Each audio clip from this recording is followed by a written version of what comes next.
The fishing news is brought to you by Interlux Marine Paint, Maxima Fishing Line, and Okuma.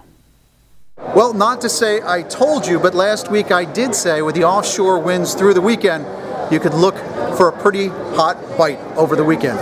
Told you so. I'm Jim Hutchinson with the New Jersey Delaware Bay edition of the Fisherman magazine. On Saturday afternoon, I got the text that said it all. A friend of mine said, hot surf bite from Bay Head to Lavalette. Hot. North to south. Again, we found the same conditions. And again, we had that stretch with the offshore winds, west winds blowing, seemed to flatten out the water pretty well, and again, brought some of that bait fish in tight. Much like we've seen in recent weeks, birds on bait, bass on the boil. This video sent from Nikki the Fish Turowski says it all. We still see pockets of this fishery. There's a lot of good striper action still to be had. Although this week I glommed a photo from Jimmy Bonanno Jr. over at Harry's Outdoor, showing that the herring have arrived as well. Jimmy said he was sticking a couple of those herring in live lining. Some of the guys live lining herring in the wash have done pretty well with the striped bass. And if you saw the December edition, DJ Muller had a great article about the end of fall into winter fishery. If you think about December of 2015, it's that herring that arrived for the holidays that resulted in some truly spectacular striped bass fishing along the Jersey Shore. I'm here at the Folsom Tackle Show in Atlantic City this week.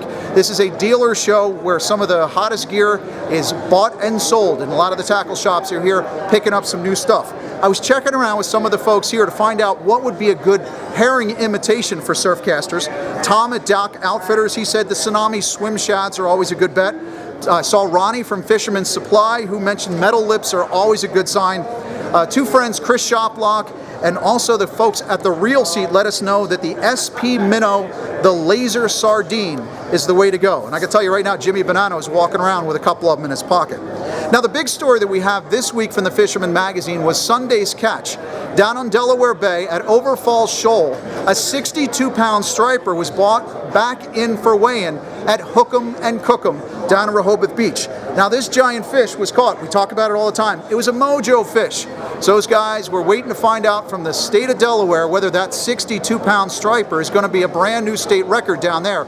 Again, trolled up on a mojo in Delaware Bay. Good sign for you guys in Delaware who've been waiting for those stripers to arrive.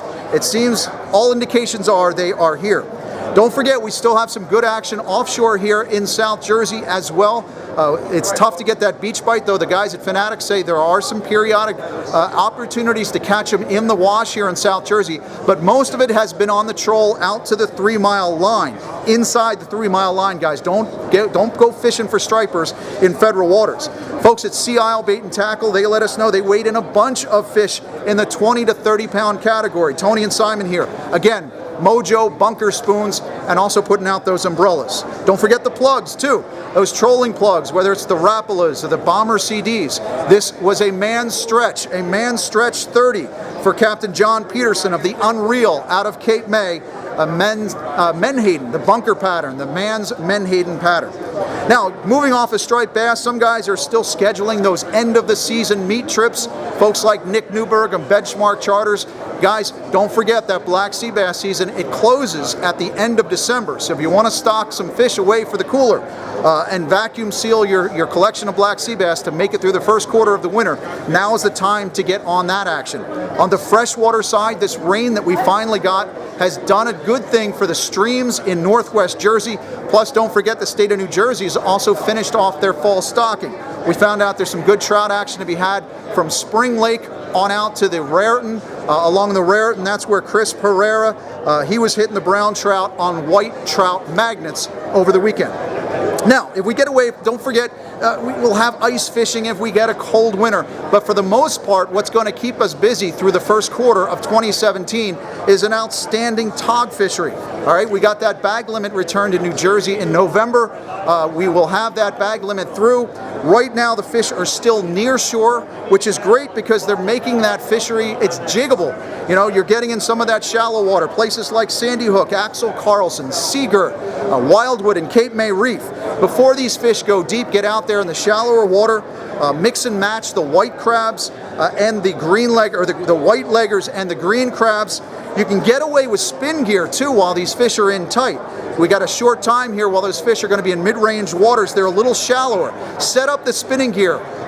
Think 20-pound braid. Although with Stanley at S&S, he has his Magic Mees, that jig for crab jigging, available up to 8 ounces. But Gary Caputi was showing me the way while we were fishing with Jersey Devil Sport Fishing the other day, that sometimes that jig bite is almost better than just dropping down the crabs alone. So just as you can get a touch for the standard tog jigs, again, we mentioned that in the December article, it takes a little while to figure out that jig bite with the tog, but it's definitely something you want to add to the arsenal. As I saw the other day, sometimes the jig bite with a piece of crab on that jig will outfish just traditional tog baiting as well. Now, a lot of the tackle that we're seeing here at Folsom is geared towards that type of fishing. Think Shimano's Hagani, for example. Gear alignment, the strength of that main gear. When you're horsing up those big tog on spin tackle with braid and with these gear, these jigs, and with a new gear, an updated gear on some of this spin tackle, it's exactly what you need to get out there and horse some of these tog up from the structure. If you're looking for Christmas presents, folks, if you're wanting to get into that tog jigging, make sure it's on your Christmas list. You can find out all kinds of gift ideas if you pick up the December edition of the Fisherman magazine. We've got it all laid out there. And of course, if you've got a buddy that you fish with that's always stealing your copy of the Fisherman magazine, makes a great gift. So pick up a copy, a gift subscription for your buddy. That way you can save some of your gear for yourself. Now, I've got a lot more gear to play with while I'm here at the Folsom Show, so I'm going to go screw around here. We'll see you again next week. Catch them up this weekend. We'll see you over at thefisherman.com.